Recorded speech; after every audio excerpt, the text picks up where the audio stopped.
Today, I want to talk to you about the almost impossible prayer. The prayer that is so difficult to pray, it is almost impossible. What do you think it is? Is it perhaps one of the miracle prayers that Jesus prayed? Possibly praying for enough food to feed 5,000 people. That's a tough one. Or perhaps praying for a dead person to come back to life. Or maybe Jesus' prayer in the garden where he said, "Father, not my will, but yours be done." It would be really difficult for me to pray any of those prayers, but especially the last one. There is, however, a prayer which I find difficult to pray. It was prayed by a little boy, a very simple prayer. It's only got 6 words in it. The boy's name is Samuel, and the prayer is, "Speak, Lord, your servant is listening." Now you can find the build-up to that prayer in the book of 1 Samuel. Please read it for yourself. It's a great story. Samuel wakes up in the middle of the night when he hears his name being called, and he thinks that it's his boss, Eli. So he runs to Eli's room and he says, "How can I help?" And Eli shoos him back to bed and says to him, "I didn't call you." And then on the 3rd time when it happened, Eli, being a prophet, he twigged what was going on and he said, "Next time you hear the voice, say, 'Speak, Lord, your servant is listening.'" How can that be a difficult prayer? Well, let me explain by playing a parable for you. Now, this parable is from Pete Greig's book, How to Pray. Just listen to this. The parable of the deranged greyhound and the wild dog-eating chair. The tranquillity of Guildford's picturesque cobbled high street was shattered one Sunday morning by the yelping of a dog and a strange metallic clattering.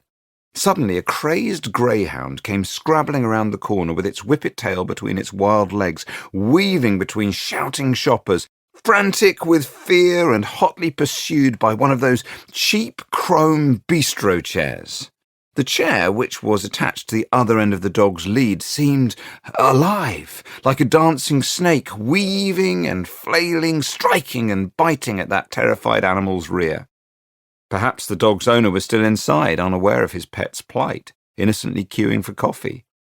A movement must have made that chair twitch, which had made the dog jump, which had made the chair leap, which had made the dog scamper, which had made the chair pounce, which had made the dog yelp, which had made shoppers shout, which had made the dog run even more frantically, pursued all the while by this terrifying piece of metal and these crowds of screaming, grabbing strangers. And the faster it ran, the wilder the chair's pursuit, the higher it bounced, the harder it pounced, the louder it banged and clanged and zinged on the cobbles, and for all I know, that dog is running still. We are just like that poor dog, aren't we? Being chased by our fears, our anxieties, our worries. And all that the dog needs to do to subdue its crazy attacker is just to stop. When it stops, so will the chair. And when we stop, when we pause to listen for God's voice, then we too find our fears fading away. But we can't stop because we have too much momentum, and so do our fears. That is why I find this prayer so difficult to pray. You see, prayer should be as easy as breathing. We didn't need to be taught how to breathe. We just do it. Yes, we needed a kickstart from the doctor or midwife to get us going, but we haven't stopped since then. You're doing it right now.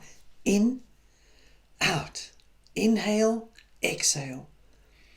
Prayer should be as easy as breathing. Try this. Instead of in, out, inhale, exhale, try this. Exhale, exhale, exhale, exhale. It can't be done. But yet, if breathing is used as a metaphor for prayer, that's what our prayer lives would look like. Exhale, exhale, exhale. You see, we ask way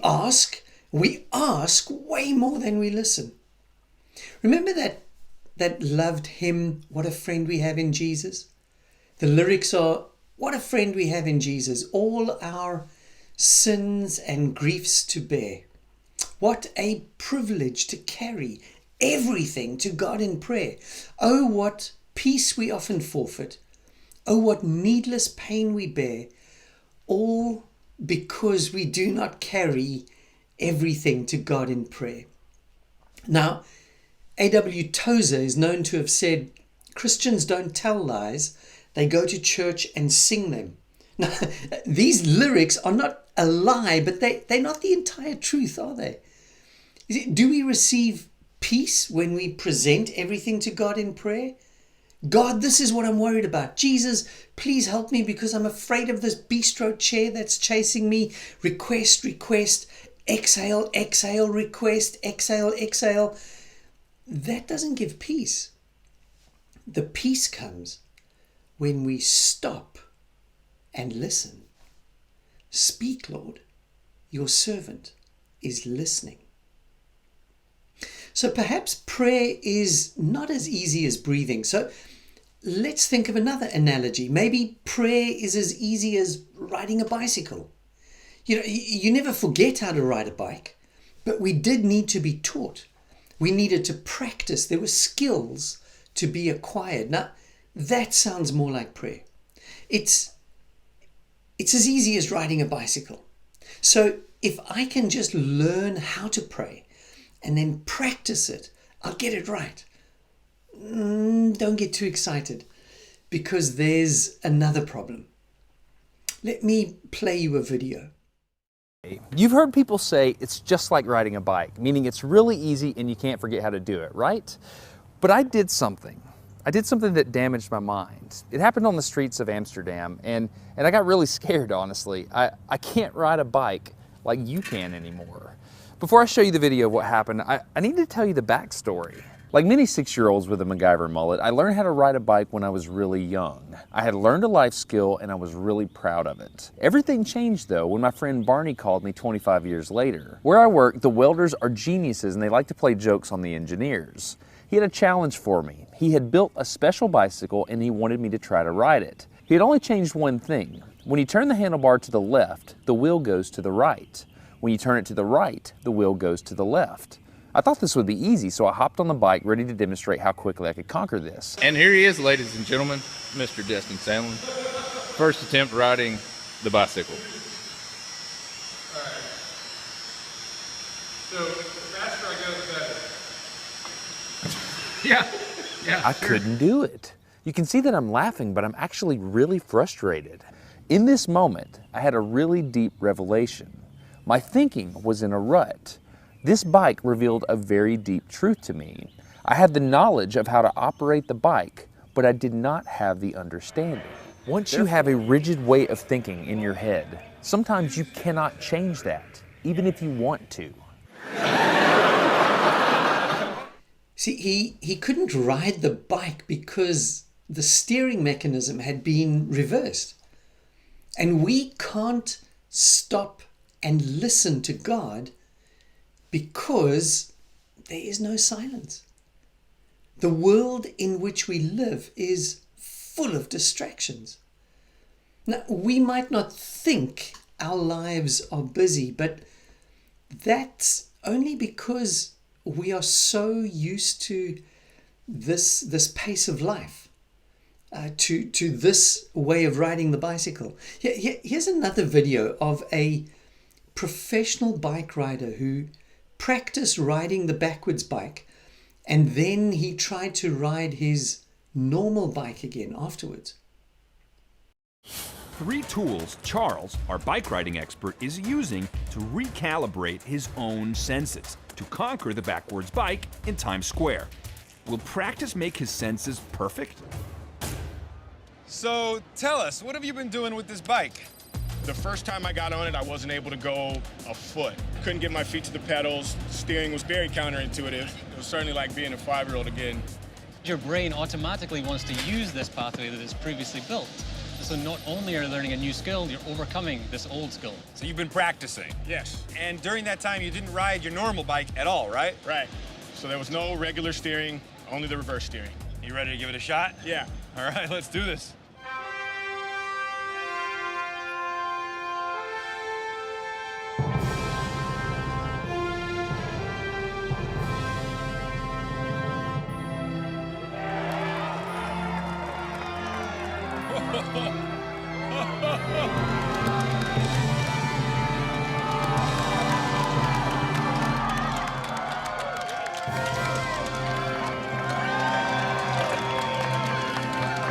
Great job, Charles. Thank you. That was amazing. So those 2 weeks of practice paid off, huh? Absolutely. It was a lot of fun to be able to do it with an audience. Started to feel natural a little bit? Absolutely. So does that mean that he was creating a new neural pathway, right? Yeah, I think there's definitely been some remodeling there. With 2 weeks to practice, Charles has reprogrammed the part of his brain that learned to ride a normal bike all those years ago. The experiment isn't quite over. Okay, so you've been practicing on the inverted one for 2 weeks. You haven't touched the original bike. I haven't been on my old BMX bike in 2 weeks. All right, well, we have a surprise for you here on Brain Games. We're bringing your original BMX bike out here to see if you can still ride it. Oh, yikes. You guys think he's gonna do this? But what do you think will happen when Charles climbs back on his own personal bike? Come on, Charles. Come on, Charles. Wow. Charles' motor memory fails him after only a few feet. What used to be so intuitive has now become the opposite. What happened, Charles? That's tough, right? Interesting, right? It's like those 2 weeks carved a new neural pathway in your brain, and all of a sudden this became unnatural. Right. Did you see what happened? So perhaps we think we're being silent, but we're actually on the backwards bike. Speak, Lord, your servant is listening. And then we listen for 30 seconds before the phone rings, or I remember that I have to reply to that email, and then Facebook, Instagram, Twitter, the new series on Netflix, Boris Johnson's latest update, keeping up with Harry and Meghan. All these things make that 6-word prayer almost impossible to pray. Speak, Lord, your servant is listening. Jesus said, my sheep listen to my voice. I know them and they follow me. A few paragraphs before this, he said, my sheep know my voice. See, we are meant to hear his voice, which then begs the question, how does God speak to us? Great question. I'm glad you asked. There are several ways that God speaks. One, he can speak through an audible voice. I have never experienced this, but I often wonder what could happen when I really learn to be quiet and listen. Two, most of the time when God speaks, to me at any rate, it's through the Bible. So when I'm reading or writing out the scriptures, I sense God challenging me or speaking to me about an issue. It doesn't happen all the time, and when it does, I'm very hesitant to say, God spoke to me. I prefer to say something like, I think God is showing me whatever it may be. Thirdly, God also speaks to us through sermons. And, maybe God's speaking to you while you're listening to this right now. God could also speak to us through a fellow believer who's using the gift of prophecy. Now, whichever way it happens, I am convinced that God wants to speak to us. But it starts with those 6 words. Speak, Lord, your servant is listening. Now, let me attempt to sum this up. Firstly, we need to stop running from the scary bistro chair. We've got to force ourselves to pause, stop. Secondly, for prayer to be as easy as breathing, we need to inhale as well as exhale. Jesus said, man shall not live on bread alone, but on every word that comes from the mouth of God. So our life should be sustained by words that are coming from God's mouth to our ears. Why then do I spend so much time attempting to get words from my mouth into God's ears? Jesus also said that our Father knows what we need before we ask. So less asking and more listening. Remember, we've got one mouth and two ears. Thirdly, for prayer to be as easy as riding a bicycle, we need to reprogram our brains to accept stillness and silence. You see, we've been riding the backwards bike for far too long. Here's an exercise for you to do this week. Please don't think of it as homework, because then chances are you won't do it. This is an experiment.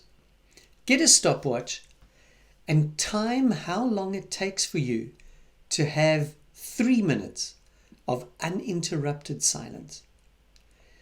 I can almost guarantee it's going to take you a lot longer than 3 minutes. The good news, though, is that the more we practice this, the easier it will become. One last Bible verse. This one is about a man by the name of Elisha. In 2 Kings 4:27 it says, "But when she came to the man of God at the mountain, she fell to the ground before him and caught hold of his feet. Gehazi began to push her away, but the man of God said, 'Leave her alone. She's deeply troubled, but the Lord has not told me what it is.'" Again, read the story for yourself, but the point I'm trying to make here is take note. Elisha was surprised when he did not hear from God. He was so used to hearing God's voice that he was taken aback when he didn't hear God's voice. That is what riding the normal bicycle is like. So let's get off the backwards bike and learn to listen to God's voice.